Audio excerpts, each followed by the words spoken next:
Today we are going to discuss Java DCA code which were asked in June this year. We will also try to explain the code in such a way so that it can clear all of your confusion and doubts. Okay, but guys, please like this video and subscribe the channel because it takes lot of effort for me to create a video like this.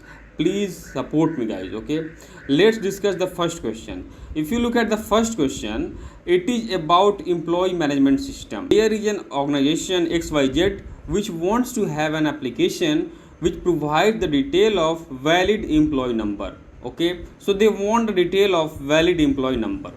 So here is a class called employee. Okay, employee has different attributes. Okay, so here they have given different attributes like employee number, employee name, designation and date of joining. So what they are going to do is they have given a table in database. Okay, here they have created these four fields and they have pre-filled the values in that. Okay, so you are not required to create this table, but you have to create a Java Pojo class with respect to this table. So you can see here we have created like that class employee and we have created four attributes as given in the question: employee number, employee name, designation and date of joining. After that we will create setters and getters for that: get employee number, get employee name, get designation, get date of joining. Similarly you can create setters for that. Okay, after that we will again create a class called business logic in which we will implement our function. Okay, so we have total two functions. The first function is display detail. Okay, and second function is display experience. So you have to implement both of these functions in Java.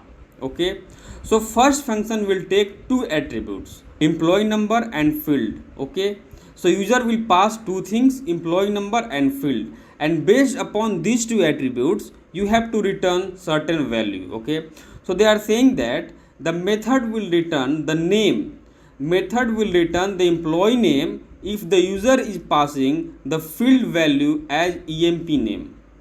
Method will return designation of the employee if the field passed by user is designation. So what we have done here is that we have created an employee object. Okay, after that we have declared a function called display details in which we are taking attributes employee number and field. Okay, after that what we are doing is we are getting the value of employee. Okay, employee number, employee name, employee date based on employee number given by user. So what we will do, we will pass a query called select star from employee table where emp number equals employee number that is being passed by user here. So here in employee we will get the value of each and every field of employee like employee name, employee number, date of joining, everything. Okay, after that what we are doing is we are checking that the value of field that is being passed by user is equals to emp name or not. If that is the case, then we are returning the employee name with the help of getter method of employee that we have already created. You can see here employee dot get emp name. Okay, after that we are checking if the field value equals designation or not. If that is the case, then in that case we are returning the employee designation by using get designation getter method of employee. Okay, at last we are checking exception case because in question they have given two validation. First one is method display details. If field is other than name and designation, return an exception saying invalid field value. So that is why we are checking here in else loop. If the field is neither emp name nor designation, in that case we will throw an exception saying invalid field name. Let's check first validation. If employee number is invalid, return an exception saying invalid employee number. Beginning of method we are checking if employee equal null. We are checking this because in this employee if we are getting any value then only this employee number is valid. If we are not getting anything in this employee, okay, based on this employee number, it means that here employee will be null.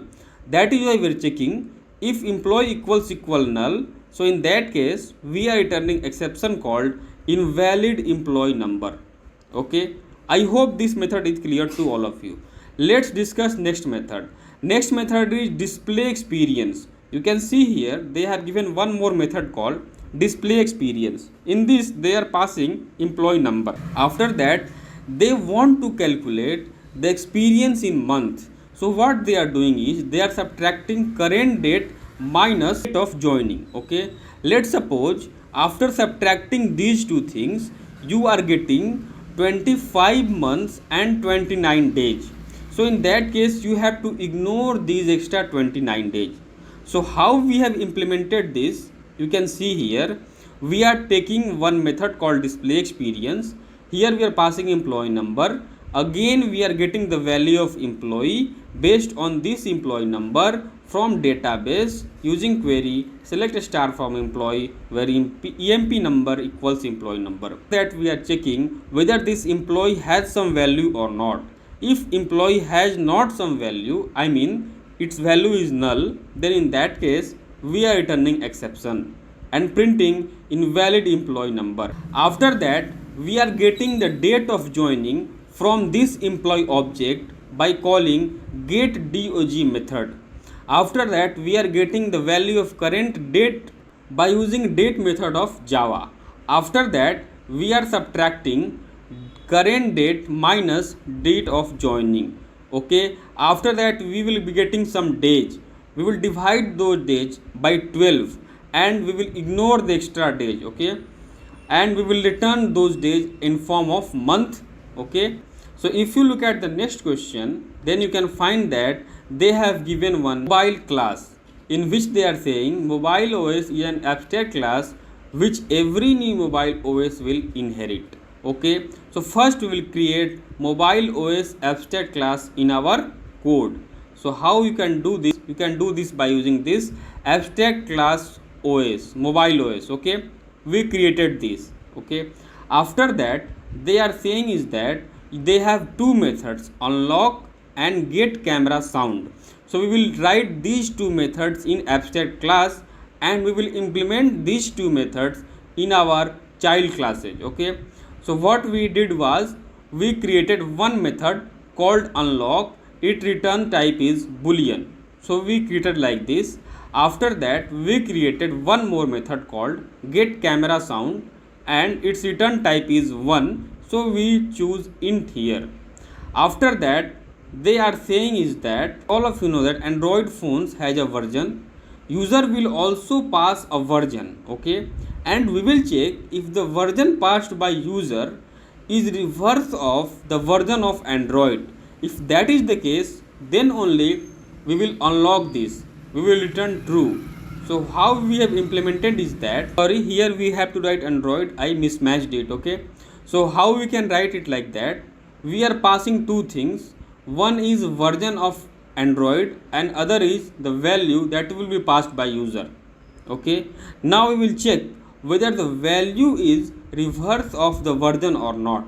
If that is the case, we will return true and we will unlock the Android. Okay, after that we will implement get camera sound. Here they have written is that, you can see here, get camera sound should return 20 instead of 1. So we will simply return 20. After that let's come to the BlackBerry. In that case they are saying that, after that let's come to the BlackBerry. So in BlackBerry they are saying that you have to pass a passcode as a user. Okay, and BlackBerry will be unlocked if the passcode passed by user is 10 less than the original passcode of this BlackBerry. So how we implemented is that we are taking two things, int passcode and int value. Okay, so we are checking if the passcode value is less than 10 from the value that we have passed. If that is the case, we will return true. And similarly we will again implement this method in this BlackBerry by returning 20.